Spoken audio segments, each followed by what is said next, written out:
Most players approach Clash Royale like it's a game of mechanics, reacting fast, making the best play in the moment, and countering what's in front of them. But the truth is, even the top players aren't thinking about the game in a way where it truly unlocks its full potential. We are nowhere near the skill ceiling of this game, not even close. A lot of players try and find the best possible play in every situation, like they're playing chess and trying to follow the engine's top move. But Clash Royale is simply not chess. There's hidden information, elixir is not visible, and you don't know your opponent's exact cycle. So instead of trying to find a perfect move, what we really need to do is ask, what are my options? What are the risks? And how often should I be using each one? Instead of asking ourselves, what is the best move here, like a chess engine would, we should be asking, what are the set of strong moves here, and how often should I be playing each of them? This is how professional poker players operate. They build frequency charts for every situation, betting, folding, raising, and they mix their decisions based on optimal percentages. We don't have that yet in Clash Royale, but imagine if we did. In chess, engines find deterministic best moves based on perfect information. In poker, solvers give you probability-based decision maps. Raise here 20% of the time, call 50% of the time, fold 30% of the time, depending on the scenario. Clash Royale lives somewhere in between. We don't have perfect information like in chess, but we also don't rely purely on bluffing like in poker. We are in this hybrid zone, where frequencies, risks, and adaptation matters more than people realize. Now, I'm going to show you a real-world example on how a chess engine would solve for the best move. Two AI would reenact the same interaction over a theoretical infinite sample size, and they will determine the best move over the long run. This concept is known as Nash equilibrium, and I will go more in depth on that in a later video. In Trial 1, we can see how the graveyard gets deployed, and then the attacker throws arrows reactively onto the Skarmy. It's clean, it's safe, and still poses a large threat.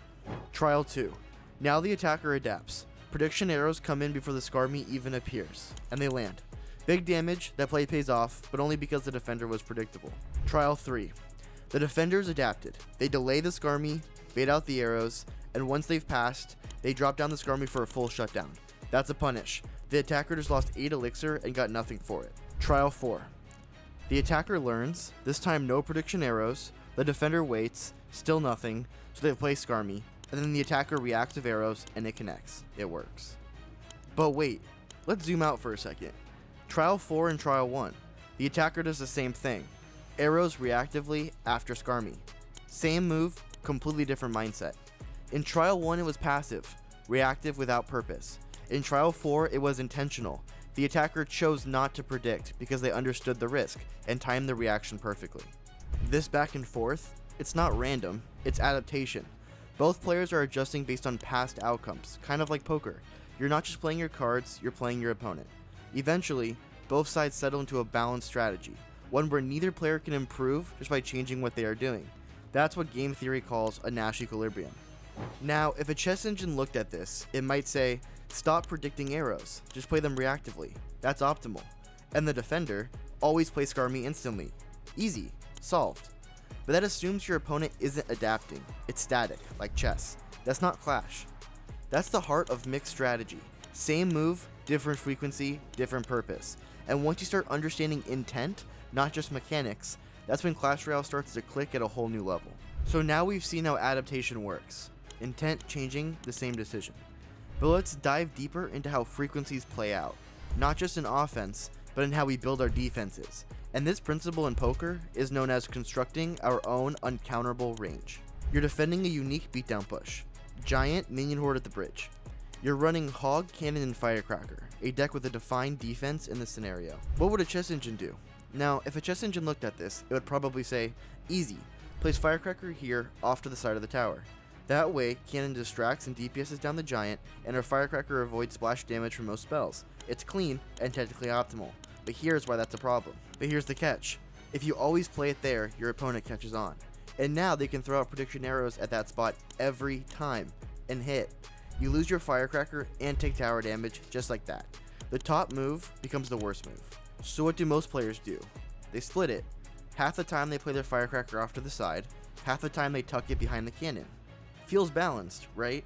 But here's the problem. Even at 50-50, the attacker still has a reason to always prediction arrow the cannon side, because half the time they hit everything.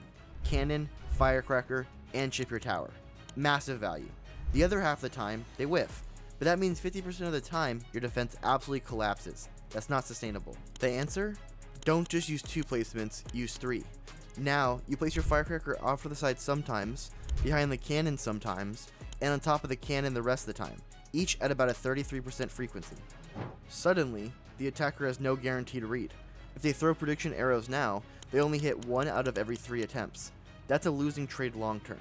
And because of that, they're no longer incentivized to guess. They're forced to play reactively, or rethink their push entirely, because you're just too hard to predict. That's what mixed strategy really means. Not just reacting to your opponent, but actively creating a situation where they can't punish you.